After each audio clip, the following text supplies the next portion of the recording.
My daughter's accident while studying abroad hit me like a ton of bricks. The phone call came unexpectedly from my son Jake, and I could hardly comprehend the words that came rushing out of his mouth. "Mom, I need to borrow $2,000 for the plane fare." At that moment, my mind was racing, filled with confusion and panic. I had just arrived at my daughter Lily's place, where she was sitting next to me with a frown on her face. "Let's give Dad a piece of our minds," she suggested playfully, her eyes sparkling with mischief. I chuckled in agreement, though the gravity of the situation was still weighing on me. It felt surreal. Just a few years ago, I lost my husband Mark in a tragic accident when I was 60. We had dreams of traveling the world together in our golden years, but those plans were ripped away from me too soon. Lily, my granddaughter, was just 9 at the time, and she had quickly become my little light in the dark. She said, "Grandma, let's make those dreams come true together." With her encouragement, I started moving forward, little by little. My son Jake had lived nearby since his marriage to Rachel, and they both worked full-time. It was routine for Lily to come over after school, and I cherished those moments with her. We'd have family dinners together, and I didn't feel the sting of loneliness that often accompanied the loss of my husband. But there was always a shadow looming over us. My son, Jake. He had struggled to find a stable job after college, hopping from one position to another, and I couldn't shake the worry that clung to me. Every time he came to me, he had a new excuse. He didn't like his boss, the pay wasn't enough, or he just didn't feel like the job was the right fit. I felt a mix of frustration and sadness. "Jake, you can't keep jumping from job to job like this. You need to settle down," I'd tell him, concern lacing my voice. But it seemed my words fell on deaf ears, and the cycle continued. His wife, Rachel, worked hard, and I could see the strain it put on their family. Then came the moments when Jake would ask me for money. I had always been willing to help him out, but I was beginning to feel taken advantage of. "I can't keep doing this, Jake. You have a family to support," I would remind him, hoping it would sink in. He'd often come back with, "But Mom, I have to pay the bills. I'm struggling." I sympathized, but I couldn't shake the feeling that I had raised him better than this. Despite his insistence, I was not going to enable his behavior. The weight of it all was overwhelming, and I found myself feeling guilty for being tough on him. Then, there was Lily. She blossomed into a bright, determined young woman with a passion for learning. A few years back, she expressed an interest in studying abroad, specifically in France, to immerse herself in the language and culture. When she turned 18, I was thrilled to support her dream. I wanted her to have the experiences I never had, to pursue her passions without fear. After a couple of years of hard work, she finally made it happen. I was so proud of her. When she received her acceptance letter, I thought my heart would burst with joy. "Grandma, I can't wait to explore the world," she exclaimed, excitement shining in her eyes. But then, Jake came to me with that frantic phone call about the accident. I felt my heart drop. I had just seen Lily last week, and now she was in trouble. Panic set in as I tried to make sense of the situation. I had just come back from visiting her. It felt like the universe was playing a cruel joke on me. "What happened?" I managed to ask, my voice shaky. "She was in an accident. She needs money to cover the hospital expenses and get a flight back home," Jake explained hurriedly. I could hear Lily's laughter in my mind, and the thought of her in pain was unbearable.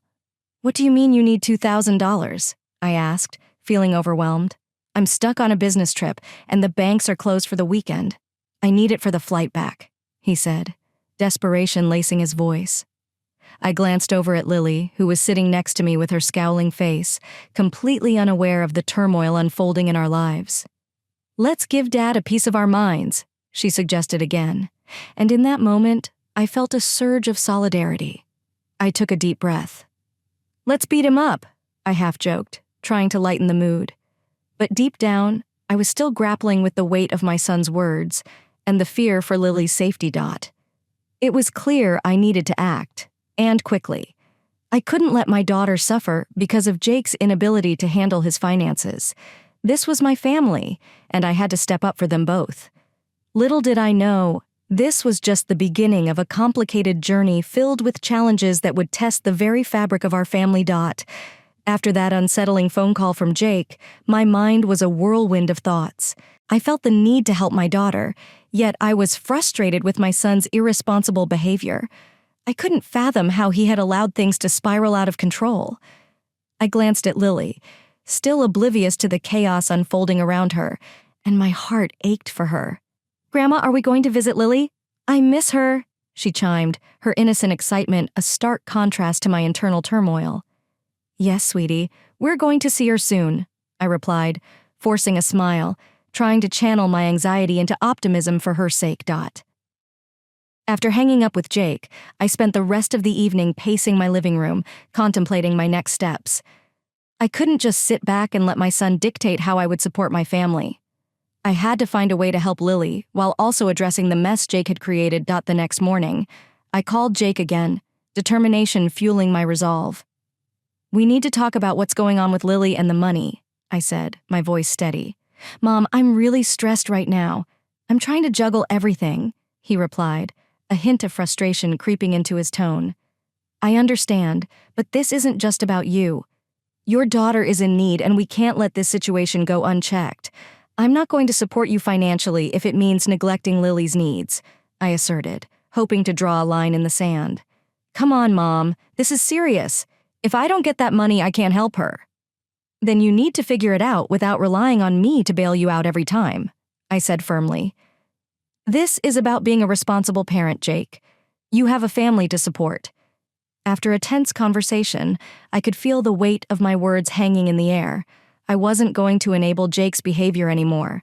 It was time for him to step up and be the father Lily needed. As the day wore on, I made arrangements to visit Lily in the hospital. I knew she was frightened and alone, and I couldn't bear the thought of her dealing with this all by herself. I packed a bag with her favorite snacks and a few small gifts I had picked up on my last visit. When I arrived at the hospital, the sterile smell of antiseptic hit me. I felt a wave of anxiety wash over me as I approached her room. I took a deep breath and pushed open the door. "Lily!" I exclaimed, rushing to her bedside. Her face lit up with joy as she saw me. "Grandma, you came." "Of course I did. How are you feeling?" I asked, my heart swelling at her bright smile despite the IV drip beside her.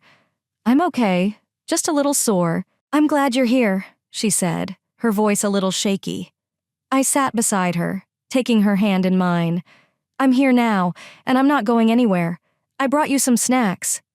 I pulled out the goodies, and her eyes sparkled with excitement. "Thank you, Grandma. You always know how to make me feel better," she said, digging into the treats. We spent hours talking and laughing, reminiscing about the fun we had during my last visit. But underneath her bright exterior, I could sense her worry lingering. "Grandma, what's happening with Dad?" she asked, her voice dropping. I hesitated, unsure of how to respond. "He's going through a tough time right now, sweetheart, but I promise we'll figure it out together." "I just want everything to be okay," she said softly, her brow furrowed in concern. "I know, darling, and it will be. You're strong, and we'll get through this," I reassured her, though doubt crept into my mind. As the days went by, I noticed Lily's spirit slowly lifting. She was determined to heal and return to her normal life. I spent as much time as I could with her, trying to be a source of comfort and strength. But in the back of my mind, Jake's reckless decisions weighed heavily on me. After a few days, I got another call from Jake, this time sounding frantic. "Mom, I need to borrow money. I can't keep juggling everything, and I'm worried about Lily," he said, the stress palpable in his voice. "What happened? You said you were going to manage," I replied, my frustration rising again. "Things are just spiraling out of control. I lost my job again, and I'm struggling to keep up with bills and everything else. I can't let Lily down," he said, his tone desperate. "Jake, this isn't how you handle responsibilities.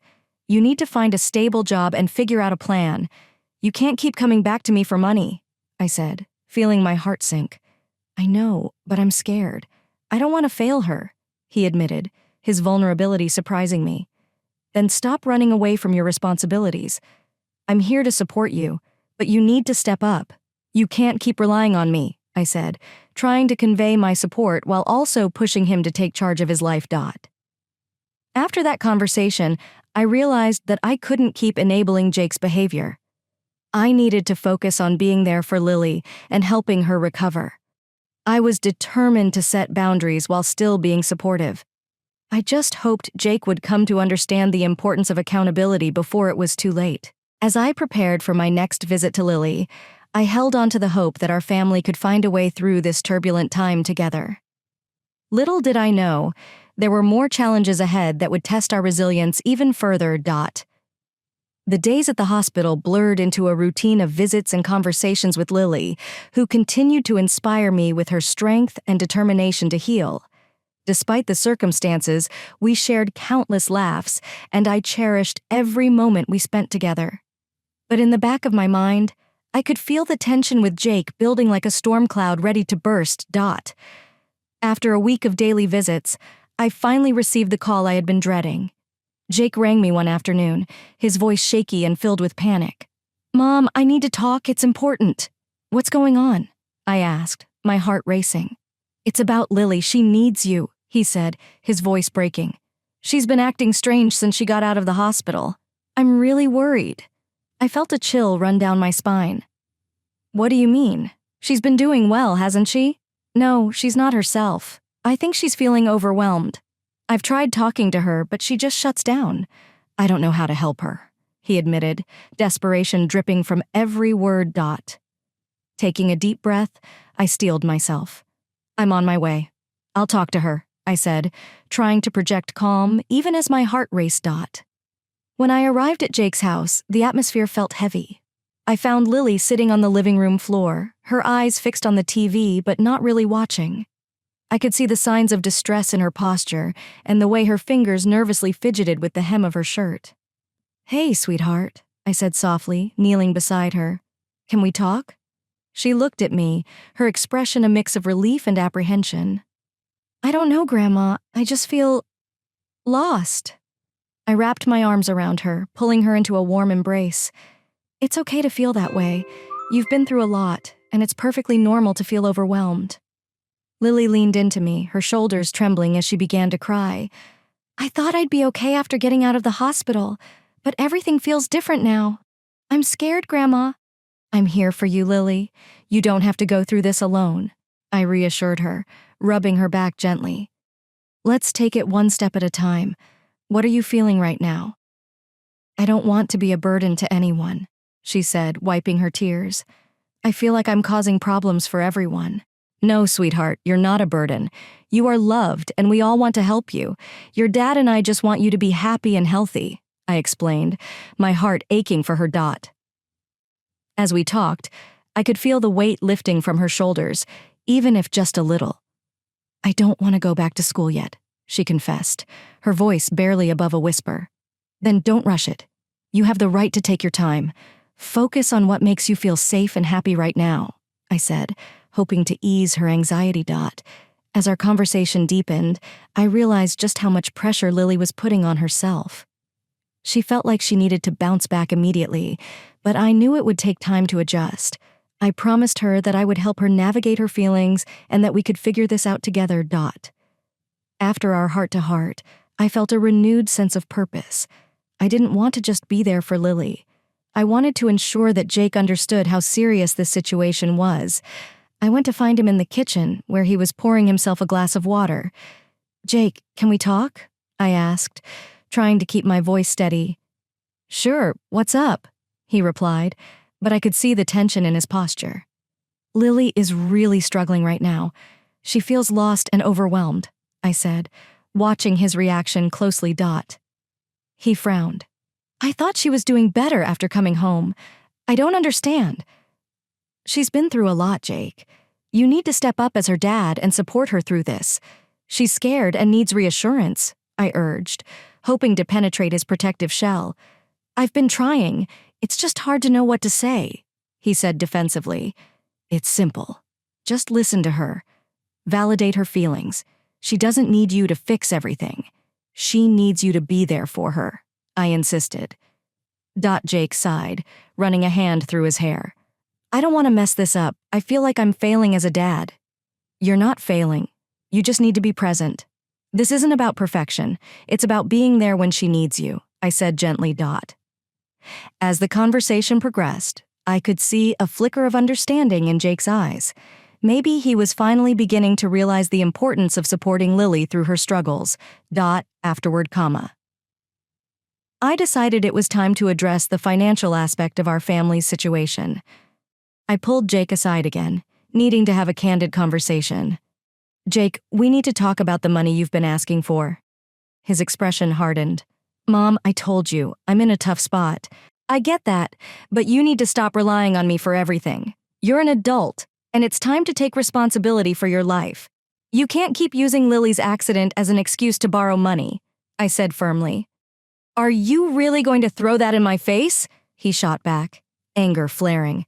No, I'm trying to help you understand that this cycle needs to stop. You need to find stable employment and stop burdening your family, I replied, feeling frustration welling up again. We went back and forth, but I held my ground. I refused to be an enabler anymore.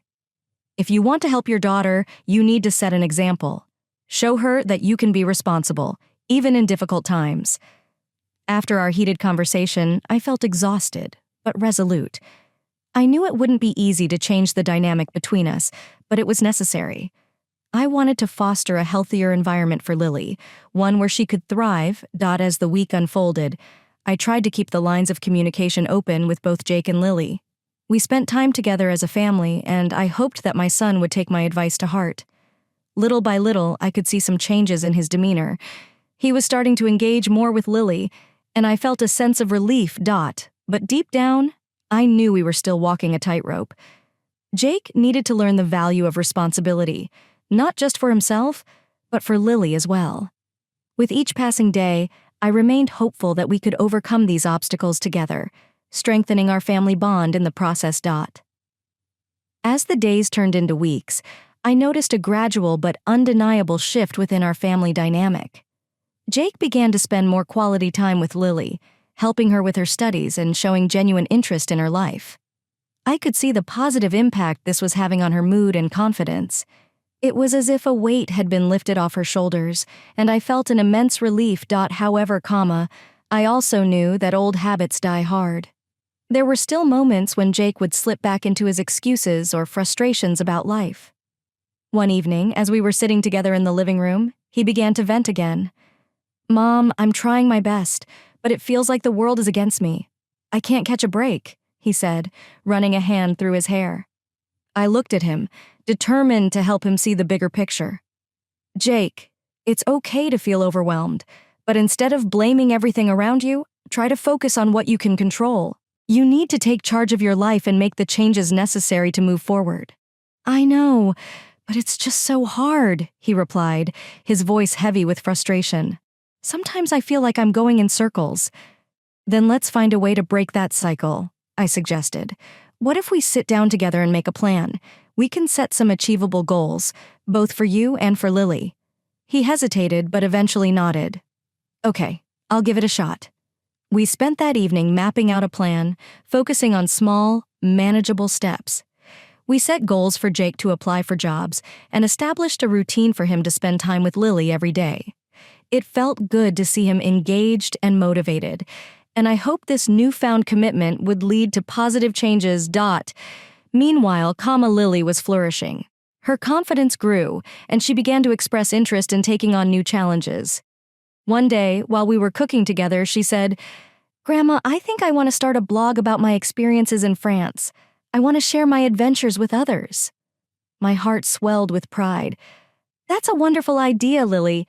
You have so much to share, and I'd love to help you get started. As we brainstormed ideas for her blog, I felt a sense of joy that had been missing for a long time. It was a reminder that despite our challenges, we were creating positive memories and supporting each other in our respective journeys.